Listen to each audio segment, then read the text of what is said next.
Hi guys, welcome to this video. This is Dr. Moorthy, working as Assistant Professor in the Department of Automobile Engineering, SNS College of Technology, Coimbatore. So this is a lecture series of automotive component design. So in this video, we are going to discuss about topic called design of exhaust manifold. Yes, we know if you take automotive IC engine, so we are using exhaust manifold in order to remove the exhaust emission after the combustion process is over. So while during the combustion process, the fuel starts to burn. After the burning of fuel, the heat energy is produced. So this heat energy is converted into the mechanical energy by means of the rotary motion of the linear motion of the piston into rotary motion of crankshaft by means of connecting rod. So after the power is generated during the combustion process, the exhaust gas inside the combustion chamber is eliminated into the exhaust manifold. So we have to design this manifold, exhaust manifold, based on the temperature of the exhaust emission from the combustion chamber or from the engine. So that is the major criteria that we have to design the exhaust manifold.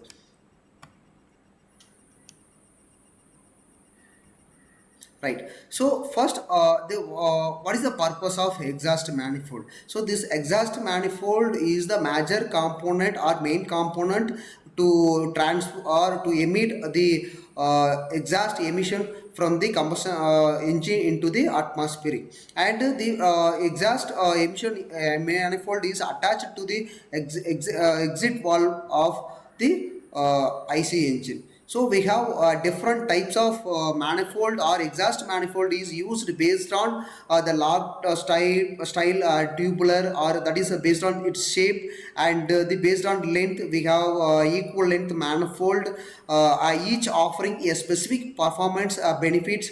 It's suited on the different applications.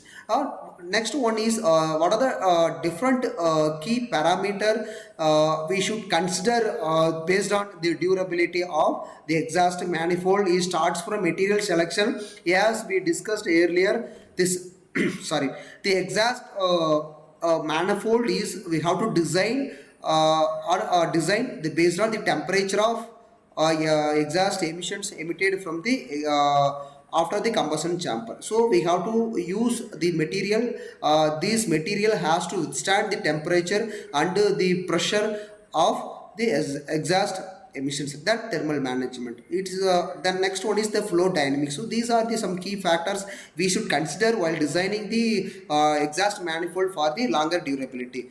Then the performance implications. So as we discussed, these exhaust manifold is designed based on the horsepower and torque gains, and then emission control and the sound characteristics. So these are the different characteristics we should consider while designing the manifold, because of the higher efficiency, the effectiveness of the valve, and then the how much quantity of the emission is reduced or controlled, or it is converted into the converted into the some other factors, and then sound characteristics. Then manufacturing technique. So this is the another technique we have to taken care while designing the manifold, sand casting. So this is one of the technique we are using, or this is the traditional method we are using to design or to manufacturing the manifold. Another one is CNC. So that is computer numerical control machining. So we are manufacturing the entire manifold based on the codings are increasingly used for custom or high performance applications, allowing for precise adjustments and intricate design. So for that case we can use or we can go for the CNC machining. And finally the recent technology that we are adopting to the design of the various component of IC engine called 3D printing or additive manufacturing. It is the emerging technology that allows a rapid prototyping and manufacturing of the complex shapes, leading to innovations in lightweight and effective manifold designs.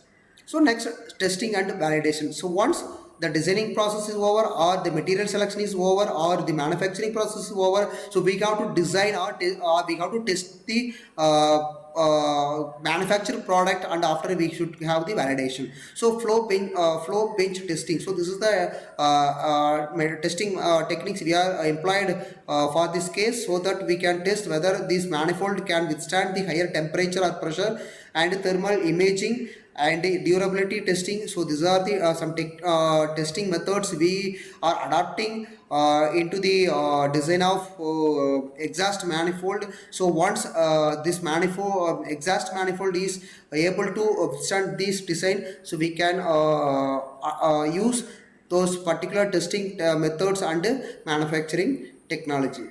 Thank you.